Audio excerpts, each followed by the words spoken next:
General disclaimer. Welcome to this official presentation on Affiliate Marketing Model 3.0.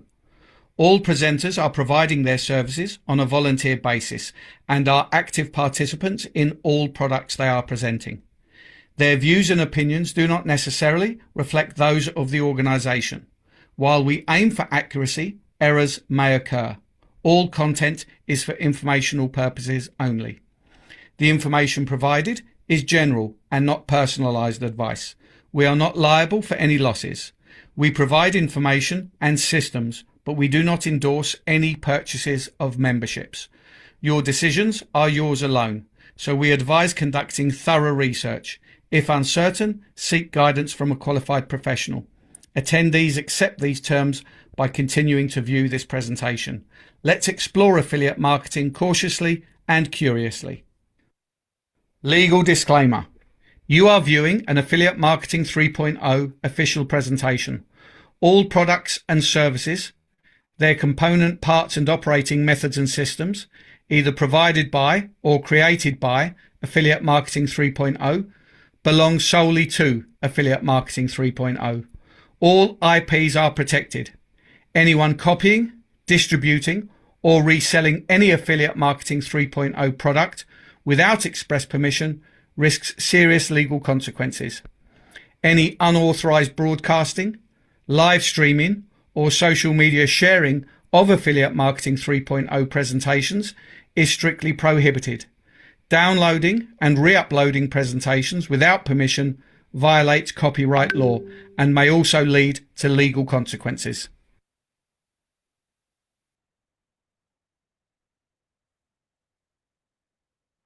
Hello, good evening, welcome. It is Wednesday, it is payday, and it is update day, and we have a pretty extensive update on a particular facet of last week's. Today's update is going to be a slight extension on last week's update. Now, we don't have Chavez with us again this week. He is still traveling and arranging and finalizing everything to do with Liquid Pay. And for anybody that isn't aware, we have been testing DO banking this week. So we are drawing closer and closer to the finalizing of DO banking within Liquid Pay. Various individuals around the world have been providing their bank details to Chavez so that they are able to test the moving of money to and fro within accounts.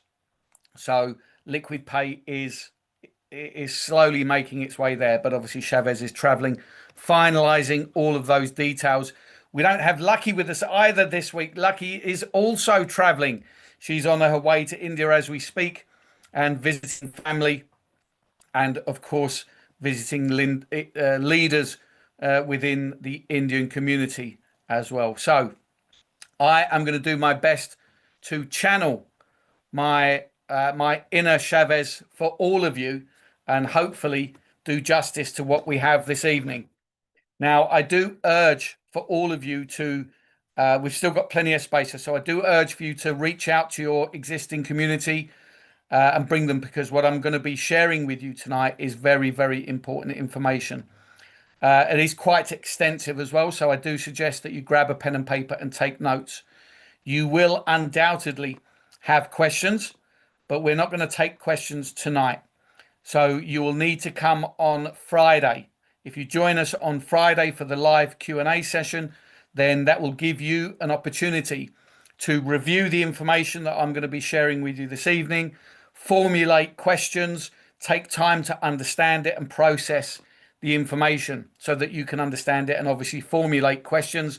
Then you can come and join us on Friday, and obviously we will go through all of the different questions that you have.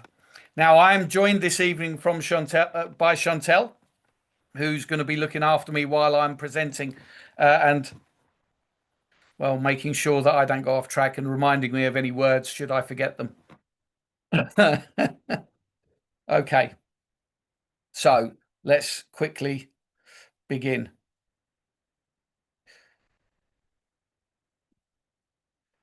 Let me get rid of that. Now, last week, on last week's update, you may remember we talked about this, the Stability Reserve Initiative.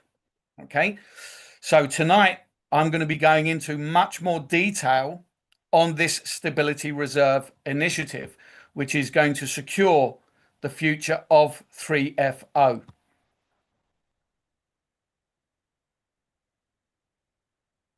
Okay, now, as you can see here, this is 25 pages long, so this is extensive. So I do urge you again, grab a pen and paper, take notes, because there's going to be lots of information here. Now, the Ethereum Reserve concept, from gold stability to Ethereum digital sovereignty.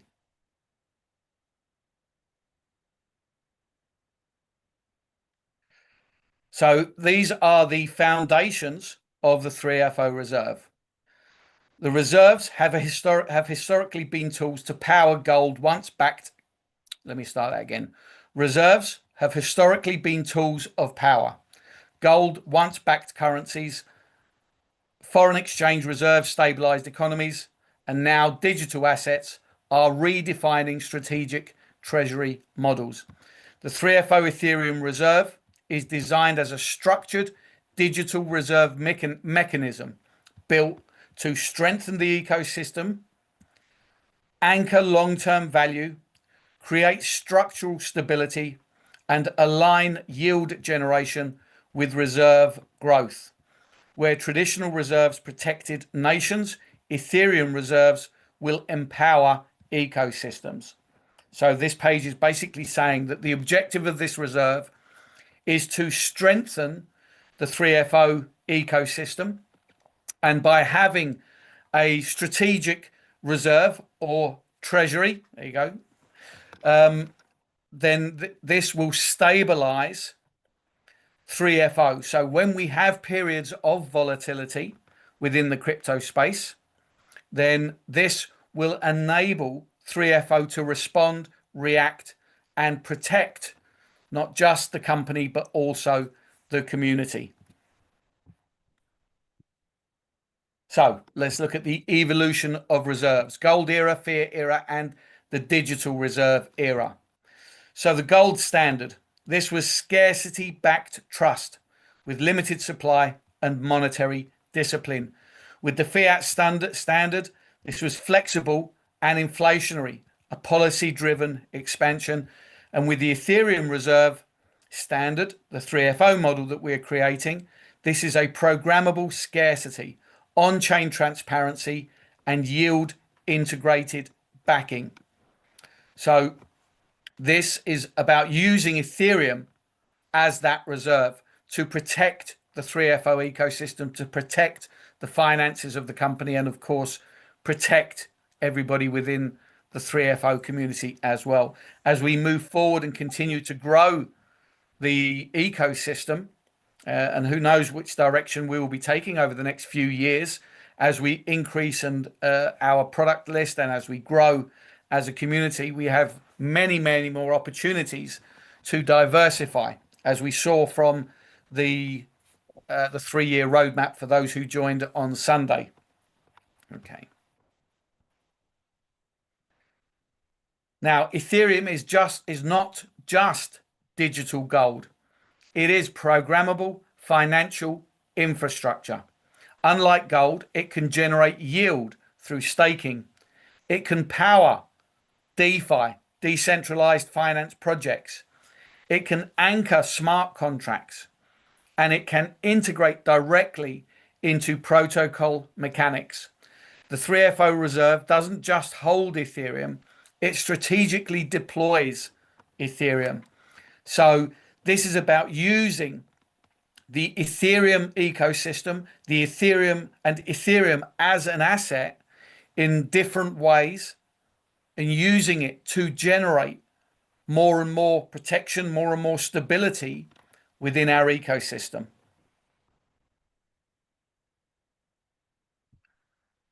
So if we look at the annual production comparison of gold and Ethereum, and although I don't see a key here, I'm assuming that gold is this one, this yellow line that goes across the top, which has remained relatively stable. Of course, it's had its ups and downs, as assets do. but overall you can see it's relatively stable. Whereas if this is the Ethereum one, and I'm assuming that this is Ethereum in red, you can see it goes up and peaks and comes down, but I don't know, it may be the other way around, I'm not sure, I'm just assuming. So why have we chosen Ethereum as a reserve asset? Well, Ethereum is uniquely positioned for reserve grade deployment. It is an ideal asset to use for a reserve treasury because you've got programmable yield. Ethereum can be staked to generate recurring network rewards. Network dominance. Ethereum remains the primary settlement layer for DeFi, stablecoins, NFTs, and institutional tokenization. Of course, Ethereum has been the foundation of the crypto space for, I don't remember what year Ethereum came out, but I think it was 2012, maybe 2013. So Ethereum has been the foundation for more than a decade. It is what brought the smart contract into reality. And it is how many companies have been able to grow their projects by raising funds, by creating tokens on chain, selling those tokens with the hope of future value and with the hope of being able to create even more value within the company assets as well. So Ethereum has been the foundation of the crypto space for over a decade. So it makes perfect sense to use Ethereum. Institutional acceptance. Spot Ethereum ETFs. These obviously are quite recent. I think it's only been in the last couple of years, but nonetheless, we have seen ETFs for Bitcoin, for Ethereum. I think there's an XRP ETF being launched. There's quite a few different ETFs coming as the crypto space has come of age. Regulated custody solutions and growing treasury allocations and signal institutional confidence. It just shows as we adopt Ethereum into the mainstream finance space that just as big institutions trust Bitcoin, people are trusting Ethereum. Big institutions are now trusting Ethereum as a asset, a global asset. Its deflationary mechanism, post EIP 1559 burn mechanism, reduces supply during high network usage, reinforcing scarcity. Now, of course, I don't know about anybody here, but I don't know what the EIP 1559 standard is, so I looked it up on AI. And that's a good thing to do. Anything you've got here like this EIP 1559, look it up, Google it, look it up on AI. It'll give you a full explanation. Now that I've Googled it, I know it. I'm not going to explain it now because it's quite a lengthy explanation. Ethereum combines scarcity, utility, yield, infrastructure, and this makes it structurally superior for a digital reserve model. So this is going to be the 3FO Ethereum reserve structure. The 3FO reserve is not passive storage. So this you could to some degree look at this as a similar side by side to a proof of reserve. It's not a proof of reserve, it's a different structure. But if you consider it in a system of where these funds in a proof of reserve, the funds are held in a wallet or in an account, which are there as a emergency fund, if you like, should anything happen. But the reserve structure that we're employing here is where the assets that are being held are being used to enhance our funding, to be able to create financial stability. This isn't about just protecting the user. This is about protecting everybody, the user, the community, and protecting our investment within 3FO. So first we have the reserve accumulation. So a portion of ecosystem inflows and strategically allocated into Ethereum reserves. Those reserves of Ethereum are deployed into Validator infrastructure to generate yield.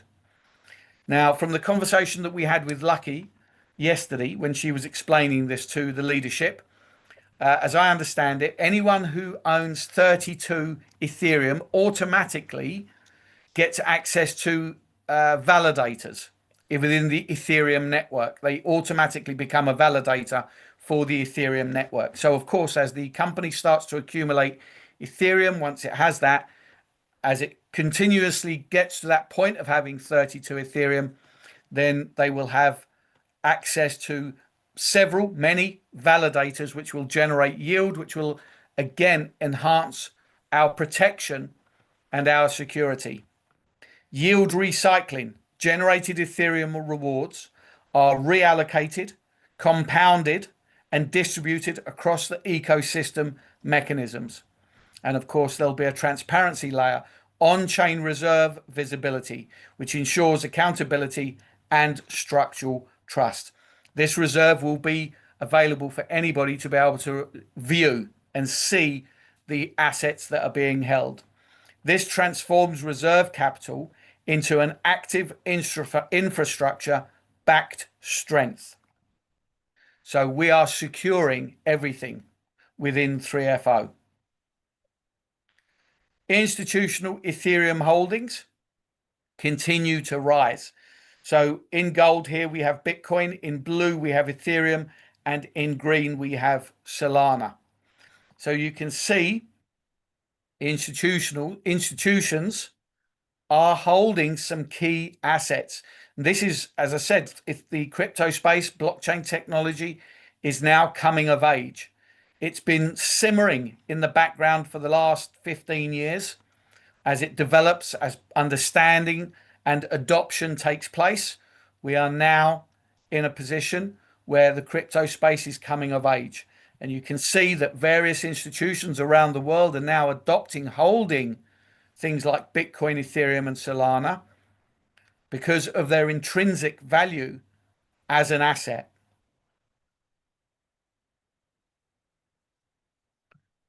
So global positions of crypto reserves as of January 2026. Now, I'm not going to read out every single one of these. You can screenshot this if you wish, but I'll just read out the top three. So you can see the United States, America, is holding between 325,000 and 328,000 Bitcoin. That is $28 to $35 billion worth of Bitcoin. That's, as a percent of the total supply, that's 1.55, between 1.55 and 1.5%. And they've done this with seizures, where they've seized it from criminal activity.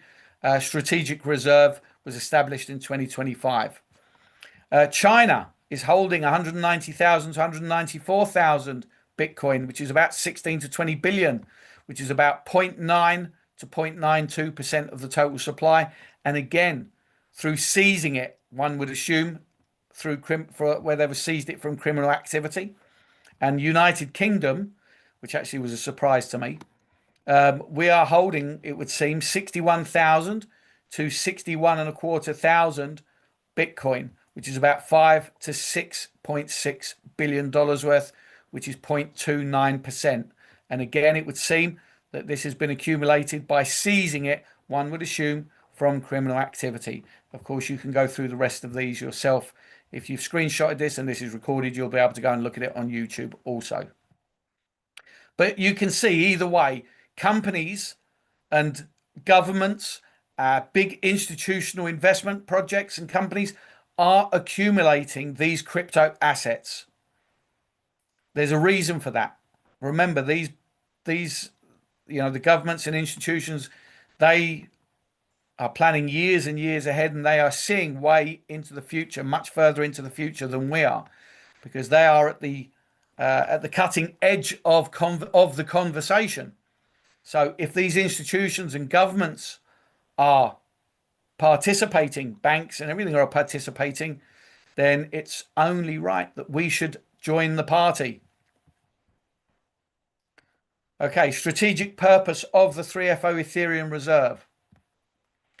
The Ethereum Reserve serves multiple strategic roles. As a stability anchor, it acts as a digital treasury, buffer for ecosystem continuity. Yield engine creates recurring Ethereum generation via staking participation. Sovereign layer, it reduces dependency on external liquidity reliance. As a growth catalyst, the reserve-backed confidence attracts capital and strengthens long-term positioning. Institutional parallels. So corporations and sovereign funds increasingly integrate digital assets into their treasury strategies. Similarly, 3FO integrates Ethereum at the protocol level, not as a speculation, but as infrastructure. Traditional treasury is consisting of cash plus bonds. A modern digital treasury is holding Ethereum using staking systems and yield integration. The 3FO Ethereum Reserve mirrors institutional discipline with decentralized execution. So ETF cumulative flows. Okay, this isn't going to be necessarily easy to understand, but again, you can screenshot this and have a look for yourself at a later stage. But you can see here, 21 shares, Invesco, Vanek, Franklin, BlackRock, Bitwise, Fidelity, Ethereum USD. You can see this is where the investments into Ethereum are coming from. Yeah. Risk and opportunity framework. So risks, market volatility, regulatory evolution, smart contract exposure. Strategic mitigation, structured allocation models, validator grade infrastructure, multi-layer custody protocols. Opportunities, expanding Ethereum adoption, institutional ETF inflows, growing on-chain economic activity, deflationary supply mechanics. So this one, I don't think I can really add much to. When Chavez comes, he can perhaps come and shed a bit more light on this particular page. But basically what you're looking at is another layer of, this is a layer of protection. This is talking about protecting the strategies being used to mitigate risks and to protect the ecosystem. 3FO is still a baby. We are still accumulating assets. And it is once we have the minimum amount, whatever that might be, of assets, it won't be until we have that amount of assets in the treasury as a company that this will be a fully protected system. Obviously, because we've got a limited amount of assets at the moment, we are very subject to be affected by the volatility in the marketplace. As we've seen over the last couple of months, Ethereum has dropped by 30, 40, 50%, which has meant that we've had to manage the assets within 3FO. This is all about protecting that in the future so that we can have a consistency of delivery. And this is a system that's going to protect that. So there are risks involved when you look at market volatility and regulatory evolution. We don't know what regulations are going to come into place. Of course, there are individuals or companies that are constantly trying to attack the smart contracts. So there is a strategic system being put in place to protect against market volatility and the evolution of regulatory infrastructure, and of course protecting the smart contracts involved in our ecosystem. So that's how I'm interpreting this page, is this is about putting safety features in place to protect our ecosystem. 3FO digital reserve thesis. The world moved from gold-backed currencies and fiat-driven systems that are now programmable digital reserves. The 3FO Ethereum Reserve represents a shift from passive holding to active yield-generating reserve infrastructure. This is not speculation, it is structural alignment. It's not short-term positioning, It is long-term digital sovereignty. It's all about keeping control, enabling us. Remember, on the 3-year roadmap, this is all heading towards being a DAO, where we will all have voting rights. So this is about keeping control of our assets, keeping control of our company, keeping control of our future. So the reserve accumulation model. The strength of a reserve lies in its disciplined accumulation, and the 3FO Ethereum Reserve follows a structured intake model. The sources of reserve growth: ecosystem allocation percentages, treasury direct capital deployment, yield reinvestment mechanism, strategic partner inflows, product linked reserve contributions. Rather than sporadic purchases, the model focuses on systematic Ethereum accumulation, cyclical reinforcement, long-term treasury strengthening. Reserve growth is algorithmically aligned, not emotionally driven. So this is all being executed in a professional, strategic fashion. Ethereum staking infrastructure layer. The reserve does not sit idle. It operates validator grade infrastructure, deployment architecture, multi-validator distribution, geographic node diversification, slashing risk mitigation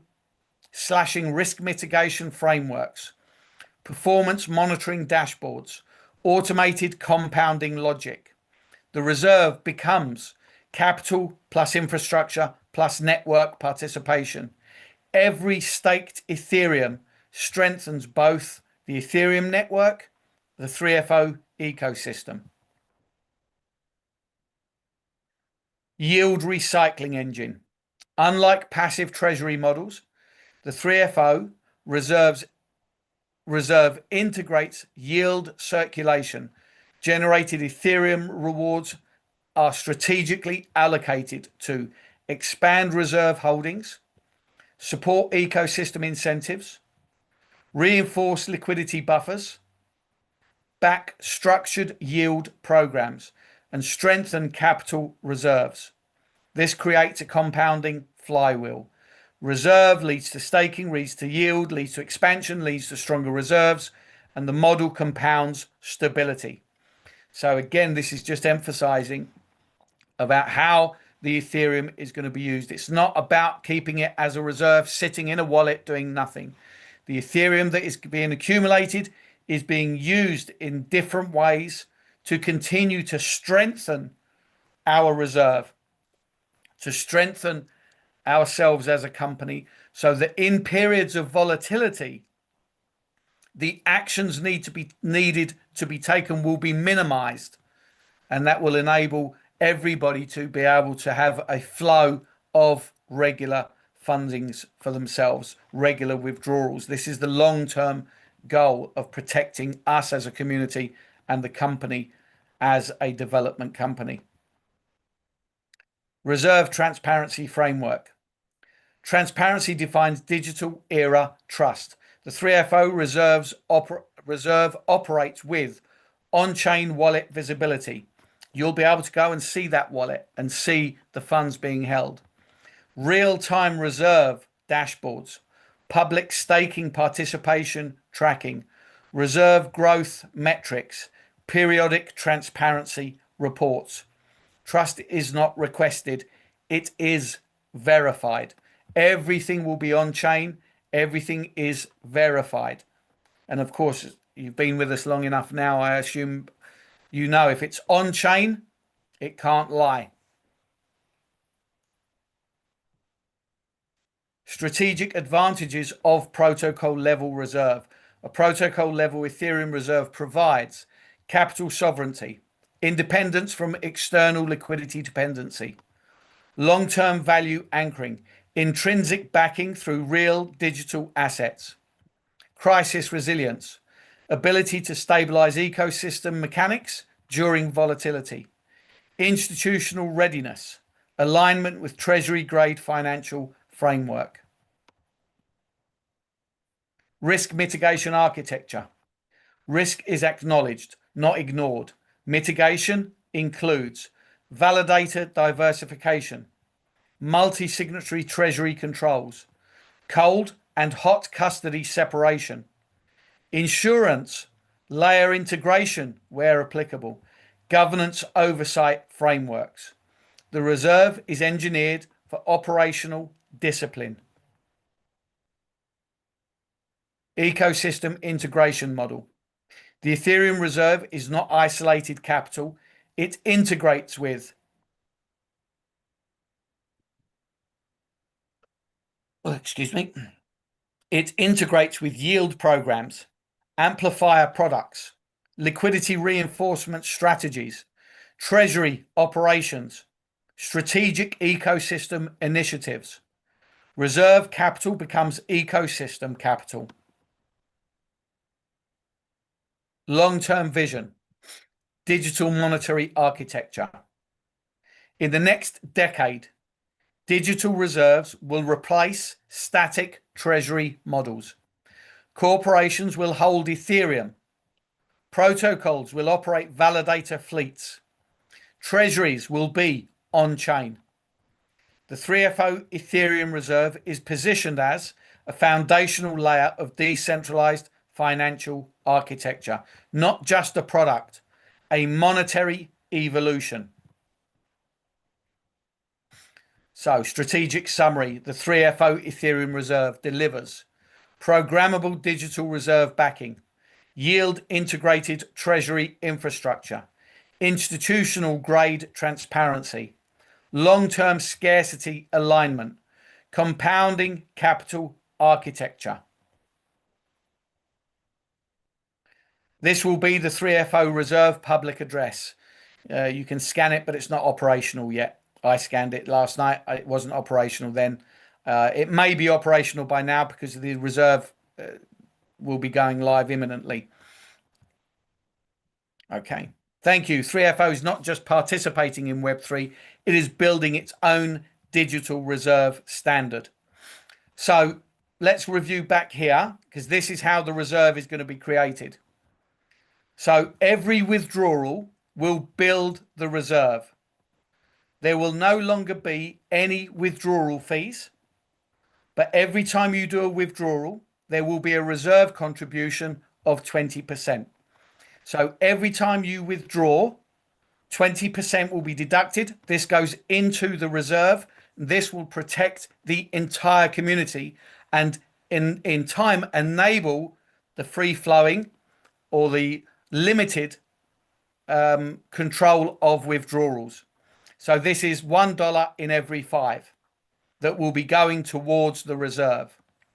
We now have the internal transfer functionality, and this will be where the 5% fee, withdrawal fee, will be applied. So let me show you that on 3FO. So if you log into your 3FO account and go to My Portfolio, and then if you scroll down to your income wallet, you can see this is the internal transfer option here, these 2 arrows. So this is how it operates. So if you click on that, you are doing a withdrawal from your income wallet into your transfer wallet. And this is where the 5% fee will be charged. Once you've transferred the funds from your income wallet to your transfer wallet, now you go back to portfolio and you can see here the transfer wallet. So the funds will be shown here. You click these 2 arrows and you now put in the username that you are transferring from or the wallet, and you put in the transfer wallet that you are sending it to, and the funds will be moved immediately from your transfer wallet to the transfer wallet of your choice. This is the community member. This is an internal transfer function. So if you're sending funds to somebody that you're bringing into the ecosystem, instead of doing a normal withdrawal, then you can just do it as an internal withdrawal and pay a 5% fee. So that's how that system is going to work, the peer-to-peer transfer system. Okay, I think that is everything. Perfect. Okay, I'm going to ask Chantel if she'd like to perhaps pass comment. Wow. Well, Joe, first of all, I really want to congratulate you for doing this presentation. Um, it is a new concept. I know that it is also very new to you, and I think you did a brilliant job in sharing it with all of us. And I think for our community and for our development of our ecosystem, this is an incredibly important step. Because look at what happened today again into our block in the Bitcoin and the blockchain market, sorry, the cryptocurrency market. The volatility that we are in, the changes in the financial system that we are in, insecurity is the only certainty we have. Uncertainty is the only certainty we have at the moment. So I see this as a resilience mechanism. Resilience for the business, but also for the development that is taking place. And what is beautiful is that Chavez is saying, I'm not doing it as a product. I'm laying a foundation and I'm building up our mechanism. I'm sure it will need fine tuning. I'm sure it has its own development cycle, but it means we are on the forefront and it means we are laying a foundation for that what was presented in the last 3-year plan. So I would say well done. I would say let it sink in. There are lots of questions coming. Let's come to the Friday. Let's come to the Sunday. Let's work through this with each other. Lucky is traveling, so there will be more information coming. But I think you did a brilliant job in laying a foundation, so all of us are knowing what is going on. And it is quick. It is quick in response to what is happening on a daily basis around us. And for me, that gives me confidence. And I'm really proud of what we are doing as a company, as a collective, as an ecosystem. Excellent. Thank you, Chantel. Yes, and let's face it, this is not new to us or many of us here. Remember, in the original version of what we were doing when we went live in October in AFM, Yes. 30% of all withdrawals of all income earned went into a proof of reserve. Yeah. So this isn't an unusual concept. And it seems to me that it is our best option to protect our community and to protect our company. Think about it. The strength of any institutional company, any institution, is in the assets that it holds, because that's what it can protect its future with. If you consider, and I've used this example many times over the years, if you consider a pension, I have a private pension. Now, how does a pension company provide its growth year on year? I'm making 8% a year on my private pension, but how can it do that? And it's simply because of the power of the quantity of assets that it holds. It's a global company, billions of dollars of assets, of dollars, pounds, whatever country it operates in, it holds billions of dollars of individual money. My money, your money, somebody else's money. It holds billions of dollars.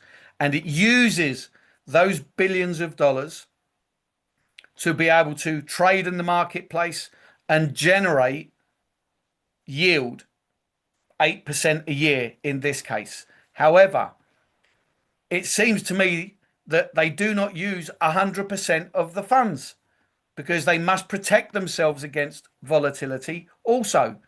Now, I don't know, I've never worked for these companies, but it seems to me with any investment system, you don't use 100% of your funds, because if something tragic happens, you lose 100% of your funds. So they have a reserve which will enable them to protect themselves. Maybe I'm wrong, but that's how I would understand it. No, but you're absolutely right. And remember, with Capital 3.0, we were already starting to talk about tier one funders, you know, with Bank, we're talking about financial institutions. So we are working our way towards uh, a fintech company, to be a real fintech company. Uh, and um, and it is wonderful that there are new solutions in Web3, um, and that it is done now, because we're such a young company. This is the time to change. This is the time to tweak. This is the time to lay the foundation, because we have such a long time ahead of us. Yeah, absolutely. And actually, you reminded me of something that I'd said last night as well. You know, on Sunday, for those of you who joined us on our Sunday community call, I went through the 3-year roadmap. Now, part of that 3-year roadmap was our journey towards being a fully compliant ecosystem where we are intrinsically connected to a regulatory system. As part of that regulatory system, and now as a company that really offers a financial product, it would be required that there is a reserve. I'm sure that would be part of the infrastructure as a financial product, as any financial product. So this is a step in that direction towards becoming a regulatory body, a place where people can go and see that 3FO isn't just another DeFi project. It is a DeFi project that is regulated, that is licensed, that is protected. And of course, that's what we are doing. That's what we are creating now. That reserve that protects all of us.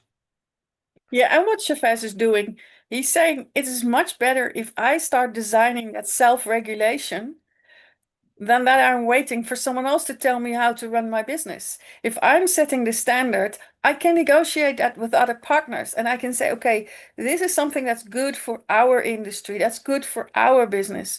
So he's proactive, and that's what I really like about it. Yeah, absolutely. So we're heading in the right direction. Of course, we hope everybody backs what we're doing, understands what is happening. You know, we're working extremely hard in the background to make sure that we are here. I say like we, but of course I'm talking about Chavez and the tech team, but we represent Chavez and the tech team. You know, we are the guys that speak to Chavez, speak to Lucky, we coordinate, we have conversations, we pass on your suggestions, and we make suggestions of our own. So I talk, let's say I'm talking in the royal we. So hopefully you can all see that what we are creating here is stability, and you can understand. And of course, we need to back Chavez, we need to back the tech team, because we need to back each other. We want to be here for the next decade and beyond. We want you to go to bed at night knowing that when you wake up next Wednesday, if you sleep for a whole week, that you've got paid and that you can withdraw. And that's what this is. This is a long-term plan to ensure the stability of this company. Now, I don't really have any other updates. Okay, so I'm just going to really kind of mention briefly what we talked about yesterday with regards to the P2P platform. As we said on the last update, and I think it was last week where I actually showed the P2P platform live. The P2P platform is up and running. It's ready. It's just not yet been pushed live for the community. We're waiting. They're having some nips and tucks done to create consistency of branding across everything, and the user interface is being integrated. I don't really know much more. That's going to come very soon, but it is pretty much ready. So just as Liquid Pay is on the brink of being fully functional, the P2P is on the brink of being fully functional. With regards to Capital 3.0, remember it was ready, but then I'm going to blame it completely on Carl. But Carl made a suggestion. I think Chantel, I'm going to blame Chantel as well since she's here. Chantel made a suggestion, which meant it was the system that they were going to use changed. So what they were going to do is for every account, for every Capital 3.0 account in AFM, you would open a 3FO account, and the assets would be migrated from the AFM account into the 3FO account, which would have meant for those people who opened up 50, 60 accounts, because there were many who opened 50, 60 accounts, 30, 40 accounts and bought a 3FO package in each. Sorry, bought a Capital 3.0 package in each. It would have proved cumbersome. So the suggestion from Carl and Chantel was to create a system where all of the assets from all of the accounts you own in AFM could be migrated into one account in 3FO. So that's what caused the delay, because it was ready to go. But then with that suggestion, they had to redevelop it and create the system. So they're building that system so that if you've got 2 accounts, 3 accounts, 20 accounts in AFM for Capital 3.0, you'll be able to migrate those assets into one single account in 3FO. So hopefully that won't be too much longer. As I understand it, the creation of this reserve will also facilitate the Capital 3.0 system within 3FO as well. I don't really have any other updates, any extension from anything else that's been said. We need to just be patient. Right now, this reserve was the most important thing to give out to you as a community, because this is being implemented now so that everybody knows. So I don't know if they've instigated the 20% yet, but it's imminent if it hasn't already been pushed live. So just remember, every withdrawal you do now is going to create security for you in the future, for the company in the future. You are contributing to the success and the future prosperity of everybody in this community. I see you putting your hand up, Vaz, but as I said, I don't have any information other than I've relayed tonight, so I'm not really going to be able to answer questions. I think it's best if everybody takes time to process this information, maybe watch the recording again afterwards, and then you can come and join us on Friday, and then we can go over questions on Friday. Okay. Anything that you'd like to add before we close, Chantel? No, I just want to really say thank you so much, Joe, for having taken the time to make yourself familiar with it and giving a brilliant presentation. Thank you very much. Okay, so let's outro out.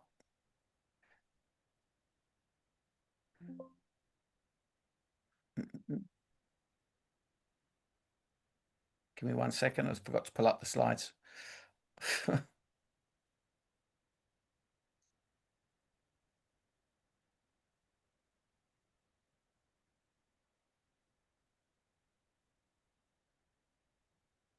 Okay, so everybody's familiar with our itinerary. Mondays, Tuesdays, Thursdays is presentation day. So please do come. Oops, what have I done there? I don't want you.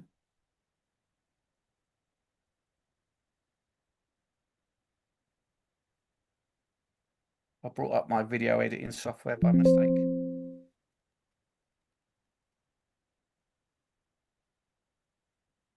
Okay. Yeah, Monday, Tuesdays, Thursdays, presentation day. An opportunity for you to bring your new prospects to come and see just how exciting 3FO is. Of course, Wednesday is payday and Chavez update day, or me channeling my inner Chavez. So everything on Monday to Thursday is at 7 p.m. UK time. And of course, Carl and I will be here for 7 p.m. Eastern time for the US prime time. Friday is community support training and Q&A. So come and join us on Friday and bring your questions. Review the information from today. Come with your questions and hopefully we'll be able to answer them. There is only the one event on Friday, so that's 9 p.m. UK time, 4 p.m. Eastern time. Saturday and Sunday, you're free to do with what you wish. Of course, our brand new global leaders meeting, which we are holding on Sundays, every Sunday. We've had 3 so far, had over 130 people on each, and had some fantastic debate, some fantastic conversation. It is proving to be very popular, proving to be very, very interesting. This is not a corporate event. This is a leadership event where you have an opportunity to come and have a voice. We are one community, but we are a community of many voices. So we encourage you to come and join us on Sunday and have your say. There is no conversation that is out of bounds. If you've got something to say, this is the place to come and say it. If you have a suggestion, this is the place to come and suggest it. This is so that we can serve and help understand your needs. And then obviously where we're able to, we'll help you to understand better how the company is pulling things together, how the company is developing and planning to expand through into the future to ensure the wealth of every single person who is now part of the company and future members. So this is every Sunday at 7 p.m. UK time, 12:30 a.m. India time, 11 p.m. UAE time, 2 p.m. EST time, and 11 a.m. PST. Come and join us. Come and be part of the conversation. And of course, if you are in the US, well, it doesn't necessarily have to be in the US, but if you want to come and see us on the US prime time, if you are brand new and you've just invested in an ignition pack, come and see Carl and I at midnight UK time, 7 p.m. EST time. And if you hang around to the end and say hi, then you could qualify to win a $50 miner with a little bit of BTCC so that you can start your mining journey. So come and see us. Okay, there you go. So with that said, I think I will say good night to everybody. Thank you to Chantel for giving me your support, and Sue and Izzy for keeping us on track. And of course, thank you to all of you for coming and showing your support. It is always very, very much appreciated. We've been through the ups and downs and the roller coaster together for the last 2 years. And that means that we are all intrinsically connected, whether we like it or not. So it is great to have you with us, and we look forward to seeing you again on the next presentation. Good night all. Have a great evening.